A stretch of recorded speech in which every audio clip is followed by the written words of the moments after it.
កញ្ជ្រោងចាស់ជាប់អន្ទាក់ហើយក្រាបបង្គំទូលព្រះករុណាទូលបង្គំមើលថាទ្រង់ទើបតែជ្រើសរើសបុរសម្នាក់ដែលជាកូនប្រុសរបស់មន្ត្រីទោសបុគ្គលនេះមានប្រវត្តិមិនធម្មតាបើគេមានចិត្តចង់ក្បត់លោកម្ចាស់អុករាជព្រួយបារម្ភហួសហេតុហើយមនុស្សអន់សំបីតែដាំបាយក៏មិនចេះផងតើមានសមត្ថភាពឯណាទៅក្បត់នោះ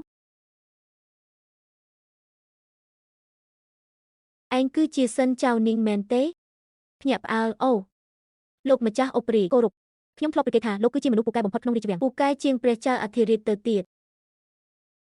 សម្ដីនេះមិនអាចនិយាយផ្ដេសផ្ដាសបានទេ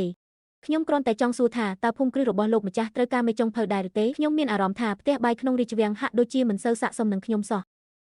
សាយចំអកត្រឹមតែប៉ុណ្ណឹងសោះម្ចាស់ស្ត្រីទុកមនុស្សអន់បែបនេះនៅក្បែរខ្លួនទៅរួចកញ្ជ្រោងចាស់ជាប់អន្ទាក់ហើយទៅស៊ើបប្រវត្តិសិនចៅនាងឲ្យច្បាស់យើងចង់ដឹងថាវាល្ងងមែនទែនឬក៏ធ្វើពុតជាល្ងងបាទ